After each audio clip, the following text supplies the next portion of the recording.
بسم اللہ الرحمن الرحیم الحمد لأہلہ والصلاة علی اہلہا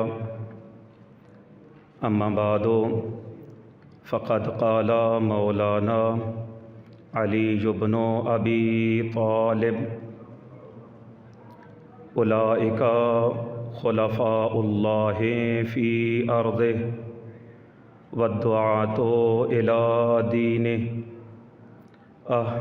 شوقا إلى رؤيتهم صلوات بر محمد و اہل بیت محمد علیہ الصلوۃ والسلام اللہم صل علی محمد و آل محمد وعجل فرجہم۔ خداوند منان بحق اہل بیت علیہ الصلوۃ والسلام ہمیں راہ راست اور ثابت قدمی سے سرفراز فرما، ہماری زبانوں کو خوبی اور دانائی سے بولنے کی توفیق عطا فرما، ہمارے دلوں کو علم و معرفت سے بھر دے۔ خداوند منان ہمارے شکموں کو حرام اور مشکوک غذاؤں سے پاک رکھ۔ خداوند منان ہمارے ہاتھوں کو ظلم و ستم اور چوری کرنے سے بچائے۔ خداوند منان ہماری آنکھوں کو بدی اور خیانت سے باز رکھ۔ خداوند منان بحق اہل بیت علیہ الصلوۃ والسلام ہمارے کانوں کو چغلی اور بے فائدہ بات سننے سے محفوظ فرما۔ خداوند منان جو یہاں پر تشریف فرما ہیں، ان کی یہاں پر تشریف آوری اپنی بارگاہ میں قبول و منظور فرما۔ جو مقروض ہیں ان کا قرض ادا فرما۔ خداوند منان جو پریشان حال ہیں، جو مریض ہیں، ان کی پریشانیاں، ان کے مرض کو دور فرما۔ خداوند منان ہمارے 12ویں آقا کے ظہور میں تعجیل فرما۔ ان دعاؤں کی قبولیت کے لیے ایک دفعہ بلند تر صلوات۔ اللہم صلی علی محمد وآل محمد وعجل فرجہم۔ اللہ اکبر، اللہ اکبر، یا رسول اللہ صلی اللہ علیہ وسلم، یا رسول اللہ صلی اللہ علیہ وسلم، یا علی علیہ الصلوۃ والسلام، یا علی علیہ الصلوۃ والسلام۔ اللہم صلی علی محمد وآل محمد وعجل فرجہم۔ کتنے سر بلند ہیں وہ سر، توجہ فرمائیں گے انشاءاللہ، کتنے سر بلند ہیں وہ سر جو در اہل بیت پہ جھکتے ہیں، اتنی ہی قیمتی ہیں وہ شخص، انسان کی قدر و قیمت اتنی ہی قیمتی ہیں وہ شخص جتنے وہ شخص اہل بیت کے قریب ہیں۔ جتنا انسان اہل بیت کے قریب ہوتا ہے اتنی اس کی قدر و منزلت بڑھتی ہے۔ ہمارے جسموں سے ہماری روح تو جدا کی جا سکتی ہے، لیکن ہمارے دلوں سے محبت کربلا کوئی چھین نہیں سکتا۔ عاشورہ کا پیغام، عاشورہ کا فلسفہ یہ ہے کہ انسان گناہ نہ کرے، معصیت خدا نہ کرے۔ انسان کے لیے سب سے بہترین یو ٹرن انسان کے لیے یہ ہے کہ وہ اللہ کی بارگاہ میں واپس آ جائے اور توبہ کر لے۔ یہ برکتوں والا مہینہ، یہ شعبان کے مہینے میں ایک عمل ہے جسے ہر روز حد اقل 70 دفعہ پڑھنے کا حکم ہے۔ استغفر اللہ و اسألہ التوبہ، کہ انسان حد اقل 70 دفعہ استغفار کرے۔ یہ شعبان کو شعبان کیوں کہا جاتا ہے؟ انما سمی شعبان کو اس لیے شعبان کہا جاتا ہے تشتعب فیہ ارزاق المؤمنین، کہ اس مہینے میں مومنین کے رزق تقسیم ہوتے ہیں۔ دو جملے کہ ایک طرف سے استغفار اور دوسری طرف سے رزق۔ استغفار کا انسان کے رزق کے ساتھ گہرا تعلق ہے۔ امیر علیہ الصلوۃ والسلام کی خدمت میں ایک شخص آتا ہے اور کہتا ہے کہ اے امیر کائنات، بہت گناہ کیے ہیں، کوئی رائے حل بتائیں کہ میں گناہوں سے بچ جاؤں۔ امیر علیہ الصلوۃ والسلام نے کہا استغفار کرو۔ محفل لگی ہوئی تھی، بڑی بڑی قداور شخصیات موجود تھیں۔ ایک دوسرا شخص تشریف لاتا ہے اور درخواست کرتا ہے مولا بے اولاد ہوں، مجھے اولاد چاہیے، کیا کروں؟ مولا فرماتے ہیں استغفار کرو۔ وہ ابھی بیٹھا ہی تھا کہ ایک اور شخص تشریف لاتا ہے اور آ کر کہتا ہے کہ مولا بہت ہی فاقے چل رہی ہیں، بھوک بہت زیادہ ہے، مفلسی ہے، فقر ہے، گھر میں فاقے پڑے ہوئے ہیں، کوئی رائے حل بتائیں، کیا کروں؟ مولا نے فرمایا استغفار کرو۔ وہیں پر بیٹھے ہوئے تھے، لوگوں کی، اصحاب کی چمگوئیاں ہو رہی تھیں کہ یہ کیا مطلب۔ ادھر سے ایک اور شخص تشریف لاتا ہے اور کہتا ہے کہ مولا میں نے ایک کھیت آباد کیا تھا، ایسی تیز ہوائیں اور جھلسی ہوئی ہوائیں آئیں کہ میرا کھیت ویران ہو گیا، کیا کروں؟ مولا نے فرمایا استغفار کرو۔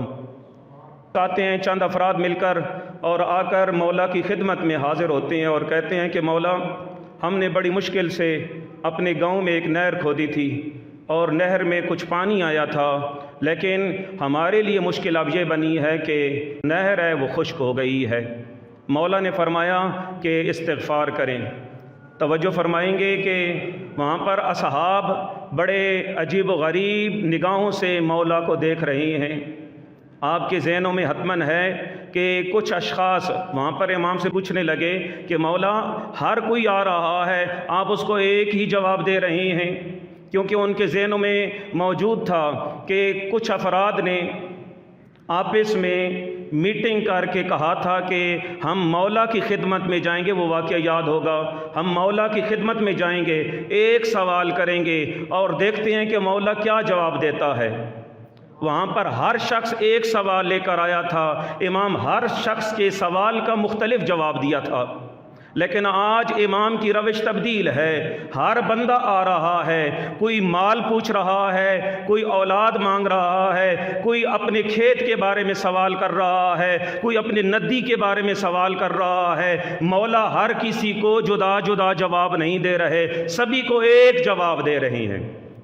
وہ بڑے پریشان کہ مولا آپ تو ہر ایک بندے جو آئے، ہر ایک جو سوال کرتے ایک ہی سوال کرتا، وہ علم کے بارے میں سوال کرتے تو آپ ان کو ہر ایک مختلف جواب دیتے تھے، لیکن آج کیا ہوا ہے، ہر بندے کو آپ ایک ہی جواب دے رہے ہیں۔ تو مولا نے انہیں جواب دیا کہ یہ میں اپنی طرف سے جواب نہیں دے رہا۔ مولا نے سورہ نوح کی 2 آیتیں پڑھی، استغفروا ربکم، تم اپنے رب کی بارگاہ میں مغفرت طلب کرو، انہ کان غفارا، وہ تمہارے گناہ بخش دے گا۔ استغفروا ربکم کی یہ آیت بڑھتی ہے کہ وَيُمْدِدْكُمْ بِأَمْوَالٍ، تم اللہ کی بارگاہ میں مغفرت طلب کرو، اللہ تمہیں اموال سے، مال و دولت سے غنی کر دے گا۔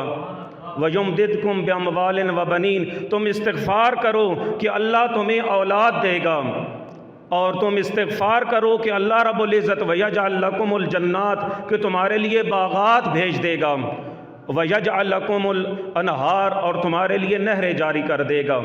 مولا فرما رہے ہیں کہ ان تمام چیزوں کا رائے حل صرف اور صرف استغفار میں ہے۔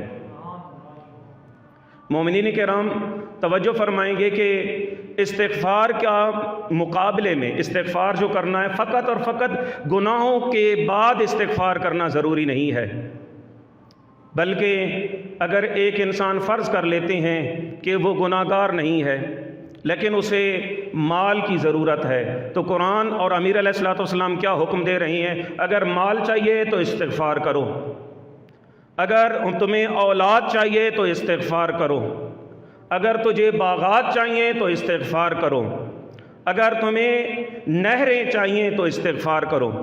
توجہ فرمائیں کہ استغفار فقط اور فقط گناہوں کے مقابلے میں نہیں ہے، بلکہ استغفار بہت ساری چیزوں کے لیے، بہت ساری چیزوں کی ضرورت کے لیے، نعمتوں کے حصول کے لیے بھی استغفار کیا جاتا ہے۔ تو اس بات سے سمجھ آتا ہے کہ یہ جو استغفار ہوتا ہے فقط اور فقط گناہگار کے لیے ضروری نہیں ہے کہ وہ استغفار کرے، بلکہ اگر وہ نعمتیں چاہتا ہے، اسے نعمتیں چاہیے، تو اس کے لیے ضروری ہے استغفار کرے۔ تو استغفار سے اس لیے سمجھ آتا ہے کہ جو اہل بیت علیہ السلام نے دعائے کمیل میں امیر علیہ السلام نے، صحیفہ سجادیہ میں جناب زین العابدین علیہ السلام نے یہ جو استغفار کی دعا پڑھی ہیں، یہ جو استغفار کی تلقین کر رہی ہیں، جو نبی اکرم صلی اللہ علیہ وسلم استغفار استغفر اللہ کا ورد بتا رہی ہیں، ان کی زبانوں پہ یہ جو استغفار کے لفظ آ رہے تھے، یہ ضروری نہیں ہے کہ گناہ گار ہی استغفار کرے۔ امیر علیہ السلام نہج البلاغہ کے اندر حکمت نمبر 88 میں فرماتے ہیں کہ تمہارے لیے 2 امان ہیں، تمہیں عذاب سے 2 چیزیں بچانے والی ہیں۔ ایک عذاب سے امان رکھنے والی چیز وہ نبی اکرم صلی اللہ علیہ وسلم کی ذات ہے۔ اللہم صلی علی محمد وعلی محمد وعجل فرجہم۔ وہ جو پہلی امان نامہ ہے وہ تو تمہارے پاس ہاتھوں سے جا چکا ہے، وہ تو اس دنیا سے جا چکی ہیں، اب تمہارے لیے دوسرا امان نامہ رہ گیا ہے، فتمسکوا بہ، اس کو مضبوطی سے تھام لو، واما الامان الباقی فالاستغفار، اور وہ جو دوسری باقی رہنے والی شے ہے وہ ہے تمہارا استغفار۔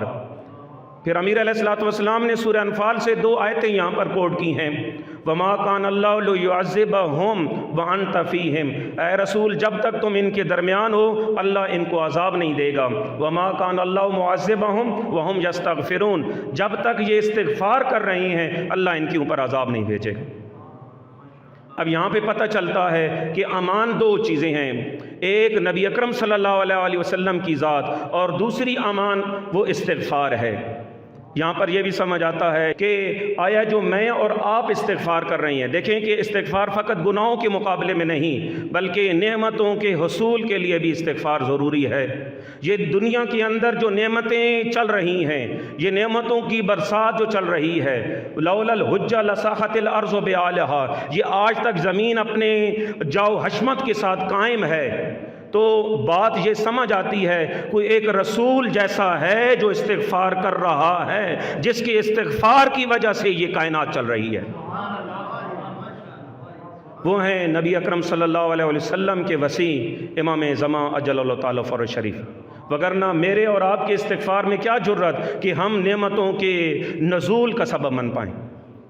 خدا کرے کہ ہمیں اس مبارک مہینے شعبان کے اندر استغفار کرنے کی توفیق عطا فرمائے۔ امام زمان اجل اللہ تعالی فرہ شریف ہمارے لیے واقعاً ہر ٹائم پہ ہماری طرف ان کی نگاہ ہے اور ان کے لطف کرم سے یہ زندگی چل رہی ہے۔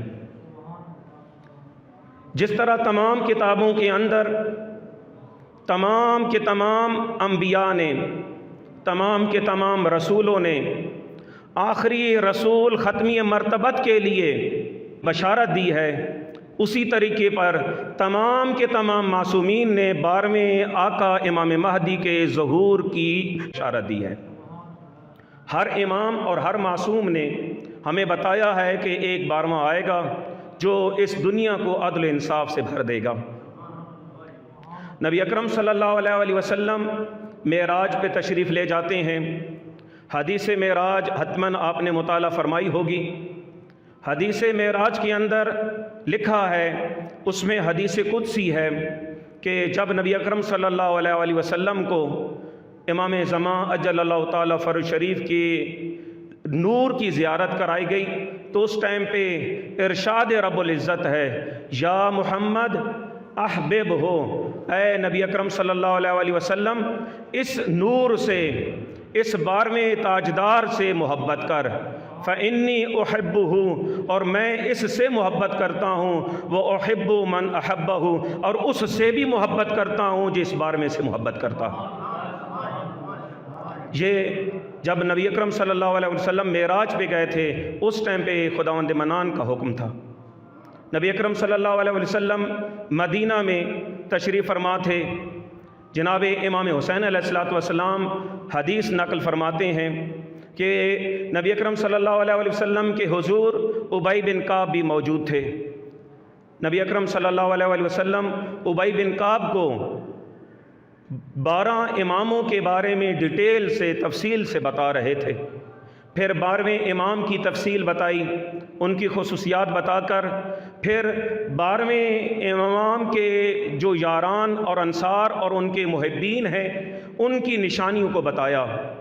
ان کی جتنی اوصاف ہیں ان تمام کی تمام اوصاف کو بیان فرمایا، اور اوصاف کو بیان فرما کر پھر نبی اکرم صلی اللہ علیہ وسلم نے 12ویں امام کے یاران کے ایڈریس، ان کا مکان اور جہاں پر وہ رہ رہے ہوں گے ان کی جگہ اور ان کے حالات تمام کے تمام ابی بن کعب کو فرمائے۔ پھر ابی بن کعب کو یہ بات کہنے کے بعد فرمایا کہ طوبی لمن لقیہ، کتنے نبی اکرم صلی اللہ علیہ وسلم فرما رہے ہیں طوبی لمن لقیہ، کتنے خوش نصیب ہوں گے وہ افراد کہ جو اس 12ویں سے ملاقات کریں گے۔ پھر فرمایا طوبی لمن احبہ، کتنے خوش نصیب ہوں گے وہ شخص کہ جو اس 12ویں سے محبت کریں گے۔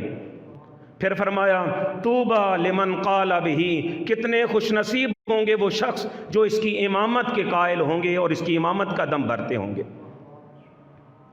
امیر علیہ الصلوۃ والسلام، نہج البلاغہ میں ذکر ہے کہ امیر علیہ الصلوۃ والسلام نے کہ اس پہ کل گزشتہ جناب فیصل عسکری صاحب نے بھی اس کلم حکمت نمبر 147 پہ مفصل گفتگو فرمائی تھی۔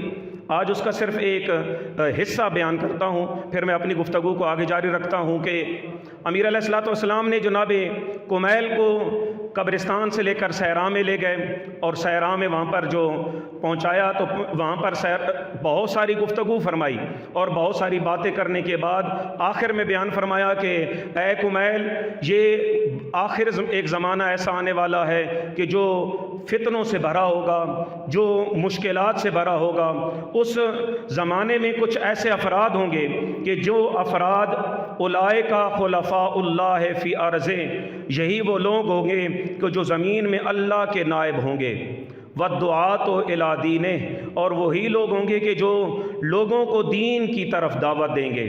پھر امیر علیہ الصلوۃ والسلام نے انتہائی درد بھری آواز کہا شوقاً الی رؤیتہم، کاش کہ میں ان کا دیدار کرتا۔ وہ جو امام زمان اجل اللہ تعالیٰ فر شریف کے زمانے میں رہ رہے ہوں گے، اور وہ جو دین خدا کی طرف دعوت دینے والے ہوں گے، وہ جو امام زمان اجل اللہ تعالیٰ فر شریف کی طرف دعوت دینے والے ہوں گے، کاش کہ میں ان کی زیارت کرتا۔ شوقاً الی رؤیتہم، مجھے بڑی خواہش ہے، بڑا شوق ہے ان کے دیدار کا۔ یہ اس زمانے میں اور اس آخری زمان کے بارے میں امیر علیہ الصلوۃ والسلام فرما رہے تھے۔ امام جعفر صادق علیہ الصلوۃ والسلام کے پاس ایک دفعہ بلند تر صلوات پڑھ لیجیے، اللہم صلی علی محمد وآل محمد وعجل فرجہم۔ اللہ اکبر، یا رسول اللہ صلی اللہ علیہ وسلم، یا علی علیہ الصلوۃ والسلام، اللہم صلی علی محمد وآل محمد وعجل فرجہم۔ کچھ اصحاب امام علیہ الصلوۃ والسلام کی خدمت میں تشریف لاتے ہیں، ان کی خواہش تھی کہ امام کے پاس پہنچیں گے تو ان کے بیانات سے مستفید ہوں گے۔ امام جعفر صادق علیہ الصلوۃ والسلام کی خدمت میں آتے ہیں تو دیکھتے ہیں کہ امام علیہ الصلوۃ والسلام زار زار گریہ فرما رہے ہیں، بلند بلند ان کا گریہ ہے، اور ان کی زبان پہ یہی بار بار جملہ ہے سیدی غیبت کا نفت رقادی، سیدی ضیقت علیہ مہادی، سیدی وابتزت منی راحت و فؤادی۔ اے میرے آقا سیدی، دیکھیں امام جعفر صادق علیہ الصلوۃ والسلام جس کو اپنا سردار کہہ رہی ہیں، اس سردار کی، اس آقا کی کیا فضیلت اور کیا اہمیت ہے۔ فرما رہے ہیں سیدی نفت رقادی، میرے سردار، آپ کی غیبت کی طولانی ہونے نے، آپ کے زمانے میں فتنوں نے، اور آپ کے زمانے میں آپ کے شیعوں نے آپ سے رخ موڑنے کی وجہ سے میری آرام کو ختم کر دیا ہے۔ نفت رقادی، مجھے وہ حالات، امام جعفر صادق علیہ الصلوۃ والسلام فرما رہی ہیں، میں اس زمانے کو دیکھ رہا ہوں، اس زمانے میں امام سے اس کے شیعان، اس کے پیروکار کتنے دور ہوں گے۔ نفت رقادی، نفت میری جو آرام ہے، میری آنکھوں سے نیند دور ہو چکی ہے۔ ضیقت علیہ مہادی، میرا سینہ اور میرا آرام تنگ ہو چکا ہے۔ وابتزت منی راحت و فؤادی، میرا دل کا چین اڑ چکا ہے اور میں بے چین ہوں۔ یہ مولا امام جعفر صادق علیہ الصلوۃ والسلام اپنے بیٹے امام مہدی اجل اللہ تعالیٰ فرج شریف کو سردار کہہ کر اور اس زمانے کے لوگوں کے اس برتاؤ سے وہاں پر اس زمانے میں گریہ فرما رہے تھے۔ پھر امام علیہ الصلوۃ والسلام نے ایک اور جگہ پر فرمایا لو ادرکتہ لخدمتہ ایام حیاتی، کاش کہ میں اس 12ویں امام زمان اجل تعالی فر شریف کی خدمت میں پہنچتا، کاش کہ میں انہیں درک کرتا، اگر مجھے ان کی خدمت حاصل ہوتی تو میں اپنی پوری زندگی اس 12ویں کی خدمت میں لگا رہتا اور اس کی زندگی اپنے لیے وقف کر دیتا۔ اس 12ویں کے لیے اپنے دل میں تڑپ رکھنا، اس کی دیدار کا شوق رکھنا، اس سے ملاقات کا خواہش رکھنا اور اس کی خدمت کرنا امام جعفر صادق علیہ الصلوۃ والسلام نصیحت فرما رہی ہیں۔ امام سجاد علیہ الصلوۃ والسلام کی خدمت میں جناب ابو خالد قابلی تشریف لاتے ہیں۔ امام علیہ الصلوۃ والسلام فرماتے ہیں کہ 12ویں امام زمان اجل تعالی فر شریف کی جب غیبت ہوگی تو یہ جو 12واں ہوگا، تمتد الغیبت بولی اللہ الثانی عشر من اوصیاء رسول اللہ والائمۃ بعدہ، کہ یہ جو 12واں ہوگا اس کی غیبت بہت طولانی ہو جائے گی۔ یا ابا خالد ان اہل زمان غیبتہ، نمبر 1 القائلون بامامتہ، نمبر 2 المنتظرون لظہورہ افضل اہل کل زمان۔ اے ابا خالد امام سجاد علیہ الصلوۃ والسلام جناب ابو خالد قابلی کو فرما رہی ہیں، اے ابو خالد قابلی، یہ آخری زمانے کے جو رہنے والے لوگ، وہ اس زمانے والے لوگ کہ اگر 2 صفتیں پائی جائیں، نمبر 1 کہ القائلون بامامت، اس 12ویں کی امامت کے قائل ہوں، اس کی 12ویں کی امامت کو مانتے ہوں، المنتظرون لظہورہ، اور اس کے ظہور کے منتظر رہے ہوں، تو یہ اس زمانے والے پوری دنیا کے جتنے زمانے ہیں تمام لوگوں سے افضل ہوں گے۔ یہ اس زمانے والے کے اندر اگر یہ 2 صفتیں پائی جائیں، المنتظرون لظہورہ، جو ان کے ظہور کے منتظر ہوں، لفظ دیکھیں ظہور کے منتظر ہوں۔ دیکھیں کہ روایات میں ملتا ہے کہ جو ہمارے ظہور کا وقت معین کر دے وہ جھوٹا ہے۔ جو یہ وقت رکھنے والے ہوتے ہیں، یہ جو لفظ ظہور کا استفادہ کرنے والے ہوتے ہیں، یہ جھوٹے ہیں۔ یہ ظہور ہے یا ولادت ہے، اس کو توجہ کیجئے گا، ابھی تک امام کا ظہور نہیں ہوا ہے، ہم ظہور پہ لگے ہوئے ہیں۔ ظہور اور چیز ہے، المنتظرون لظہورہ، جن کے ظہور کے منتظر ہوں، نہ کہ ظہور کہہ رہے ہوتے ہیں آج ظہور ہو گیا جی، آج ظہور مبارک ظہور مبارک۔ جو ظہور کے قائل ہوں، یہ جو ظہور کا وقت بتانے والے ہوں، وہ جھوٹے ہیں۔ المنتظرون لظہورہ، کہ ان کے ظہور کے منتظر رہے ہوں، ان کے ظہور کے وقت بتانے والے نہ بنے بیٹھے ہوں اور ان کی امامت کے منتظر ہوں، تو یہ رہنے والے اس زمانے والے تمام زمانوں سے افضل تر ہیں۔ یہ ہم بھی اس ٹائم پہ امام زمان جل تعالی فر شریف کی غیبت میں زندگی گزار رہی ہیں۔ ہم اس چیز کے مانتے ہیں کہ وہ حاضر ہیں، وہ ہمارے اعمال پہ ناظر بھی ہیں، حاضر ہونے کے ساتھ ساتھ ہمارے اعمال پہ نگاہ بھی رکھے ہوئے ہیں۔ روایات میں ملتا ہے کہ انسانوں کے اعمال ہفتے میں 2 دن، ایک سوموار کے دن اور دوسرا جمعرات کے دن، پنجشنبے کو ہر زمانے کے امام کے پاس ہمارے اعمال ان کے پاس حاضر کیے جاتے ہیں۔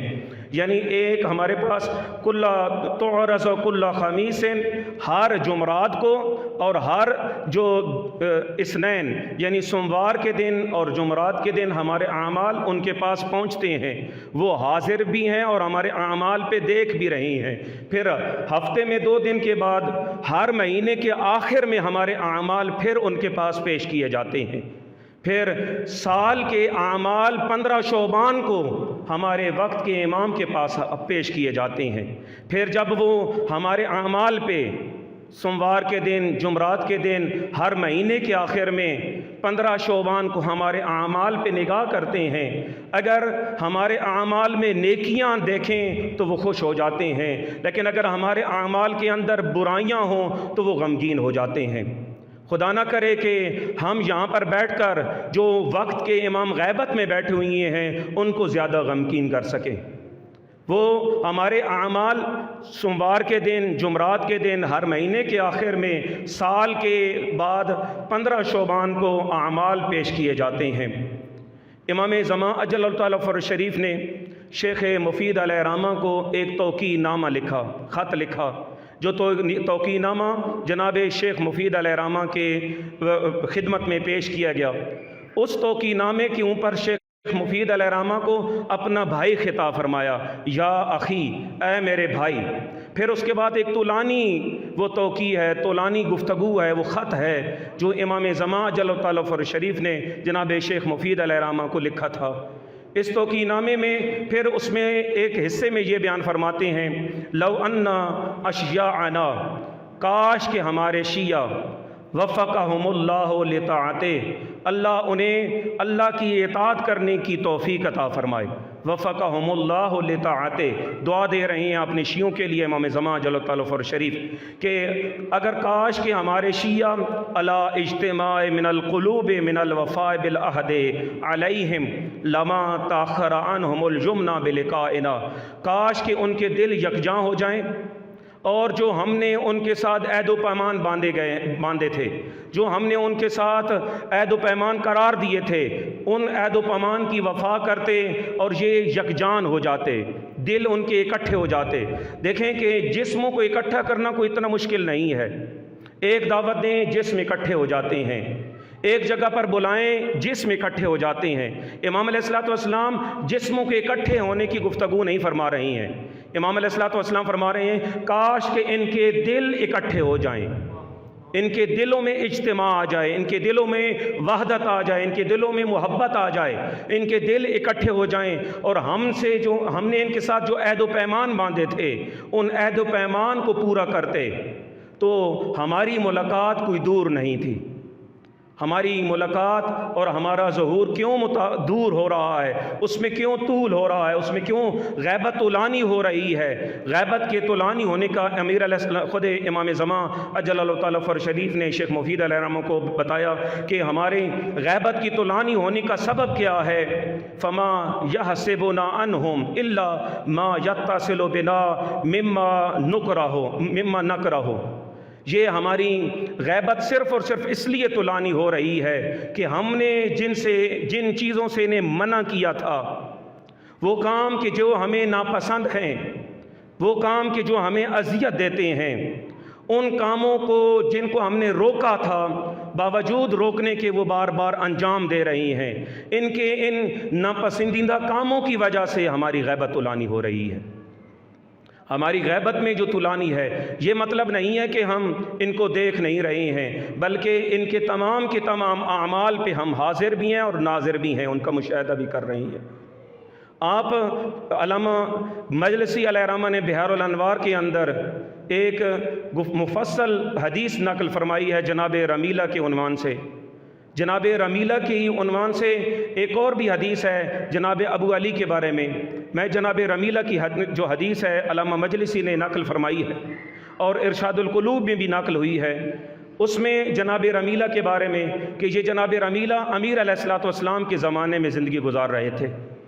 امیر علیہ السلام کے زمانے میں جناب رمیلہ بیمار ہوئے، اور بیمار ہونے کی وجہ سے مسجد میں جانا ان سے چھوٹ گیا، لگاتار بیمار تھے۔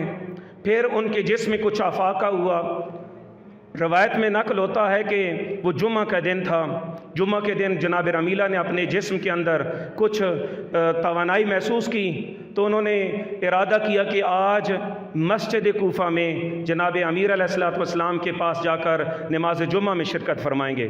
تو انہوں نے گھر کے اندر غسل کیا، نئے کپڑے پہنے اور نماز جمعہ میں شرکت کے لیے مسجد کوفہ چل پڑتے ہیں۔ مسجد کوفہ میں پہنچتے ہیں کہ امیر علیہ السلام ممبر پہ تشریف فرما ہوتے ہیں۔ جو ہی وہ ممبر پہ بیٹھتے ہیں تو جناب رمیلہ جمعہ کے اس خطبے کے درمیان ان کا دوبارہ جسم بیمار ہو جاتا ہے، دوبارہ بیمار ہوتے ہیں۔ اگرچہ وہ جمعہ میں شرکت کرتے ہیں، امیر علیہ السلام نماز جمعہ پڑھاتے ہیں، نماز جمعہ ختم ہوتی ہے۔ نماز جمعہ ختم ہو کر جو ہی امیر علیہ السلام چلتے ہیں تو جناب رمیلہ بھی ان کے پیچھے چل پڑتے ہیں۔ امیر علیہ السلام رمیلہ کی طرف متوجہ ہوتے ہیں اور رمیلہ کی طرف کہتے ہیں کہ میں دیکھ رہا ہوں کہ تو بیمار ہے، میں دیکھ رہا ہوں کہ تمہاری حالت ٹھیک نہیں ہے، تو نے سوچا تھا کہ تمہارا جسم ٹھیک ہو گیا تو نے غسل کیا تھا، نئے کپڑے پہنے تھے کہ نماز جمعہ میں شرکت کر لوں، جو ہی میں ممبر پہ بیٹھا تھا تو دوبارہ بیمار ہو گیا تھا۔ اے رمیلا تو اگر بیمار ہو تو ہم بھی بیمار ہو جاتے ہیں، تمہاری بیماری ہمیں پتہ ہوتی ہے کہ کون کون سے ہمارے شیعہ بیمار ہیں، اگر تم آرام سے رہ رہے ہو، اگر تم خوش ہوتے ہو تو ہم بھی خوش ہوتے ہیں، اگر تم غمگین ہوتے ہو تو ہم بھی غمگین ہوتے ہیں۔ اے رمیلا، امیر علیہ الصلوۃ والسلام فرما رہے ہیں، اے رمیلا اگر تم دعا مانگو تو ہم آمین کہتے ہیں، اے رمیلا اگر تم خاموش ہو جاؤ تو ہم تمہارے لیے دعا کرنا شروع کر دیتے ہیں۔ امیر علیہ الصلوۃ والسلام رمیلا کو فرما رہی ہیں کبھی کبھی خاموش ہونا بھی ضروری ہے۔ دیکھیں کہ خاموش ہونے کا یہ مطلب نہیں ہے کہ آدمی بالکل ہی چپ ہو جائے، بولنا بھی چاہیے، لیکن بولیں تو آدمی جھوٹ نہ بولے، بولنا چاہیے، لیکن اب بسا اوقات یہ وتیرہ بن چکا ہے جی میں بولتا ہوں تو سچ بولتا ہوں، میں منہ پہ بولتا ہوں۔ یہ بسا اوقات سچ بولنا فتنہ بنتا ہے، ہر جگہ پر ہر ٹائم پہ سچ بولا نہیں جاتا، خاموش بھی رہا جاتا ہے۔ امیر علیہ الصلوۃ والسلام فرماتے ہیں کہ جب تم خاموش رہتے ہو تو ہم تمہارے لیے دعا مانگتے ہیں۔ کبھی یہ سکوت بھی عبادت ہوتا ہے، کہیں پہ اطاعت کے ٹائم پہ چشم کہنا بھی ضروری ہوتا ہے، کبھی اطاعت ہر ٹائم پہ منہ پہ جو آئے بول دینا ضروری نہیں ہوتا، کبھی خاموشی بھی عبادت ہوتی ہے۔ اے رمیلا تمہارے جتنے اعمال ہیں تمام کے تمام اعمال ہم دیکھ رہے ہیں، تم کیا کر رہے ہو، تمہارے گناہوں کی وجہ سے ہم بہت غمگین ہوتے ہیں، ہمارے دلوں میں اور غم آ جاتا ہے۔ دیکھیں کہ امیر علیہ الصلوۃ والسلام نے آخر میں 2-3 باتیں بس مکمل کرتا ہوں، آپ کی زحمت معاف ختم کرتا ہوں، ایک دفعہ بلند تر صلوات پڑھ لیجئے۔ اللہم صلی علی محمد وعلی محمد وعجل فرجہم۔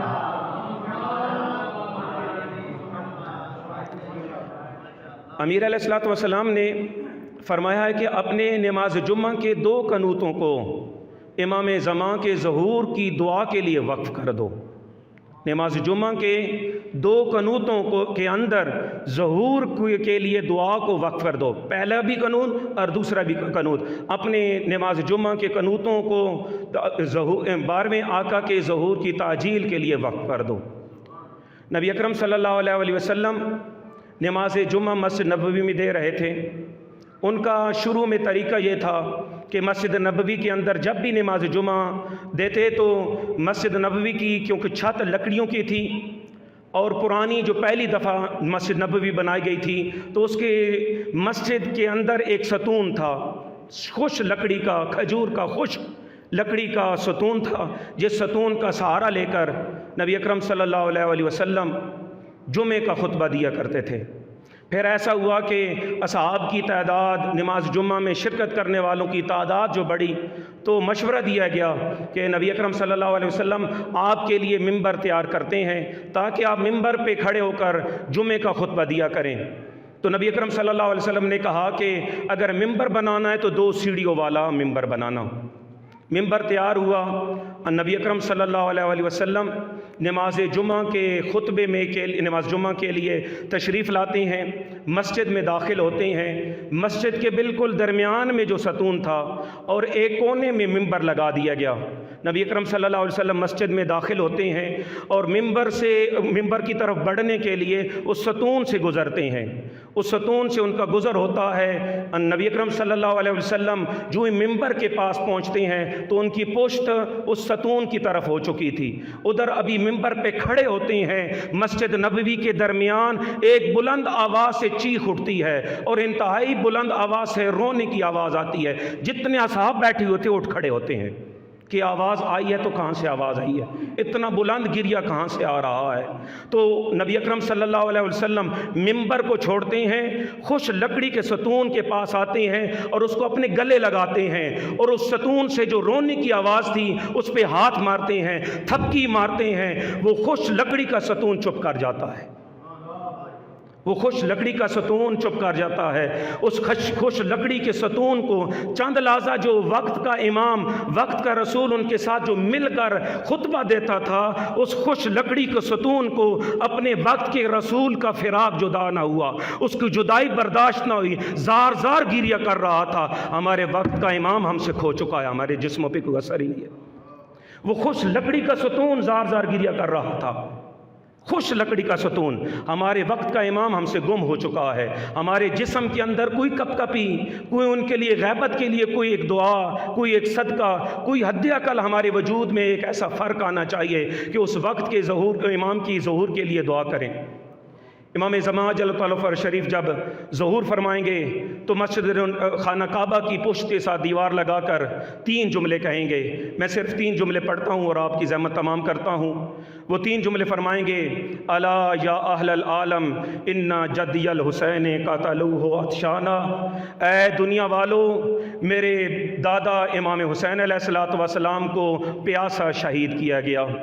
نہر فرات کے پاس جو پانی کثیر تھا، جس میں چرند پرند پانی پی رہے تھے، لیکن اس نہر فرات کے کنارے میرے دادا حسین کو پیاسا شہید کیا گیا، اور میرے دادا امام حسین علیہ السلام کے لباس کو انہوں نے غارت کر دیا، ان کو پیاسا قتل کیا، ان کے جسم کو جو لباس تھا وہ غارت کر دیا۔ اس پہ بھی کفایت کر لیتے، نہیں، اس پہ بھی کفایت نہیں کیا کہ میرے دادا حسین کے بدن اطہر پر گھوڑے دوڑائے گئے، اور ان گھوڑے دوڑانے کے بعد ان کی دائیں طرف کی پسلیاں بائیں طرف اور بائیں طرف کی پسلیاں دائیں طرف کو مل گئیں۔ الا لعنۃ اللہ علی القوم الظالمین وسیعلم الذین ظلموا ای منقلب ینقلبون۔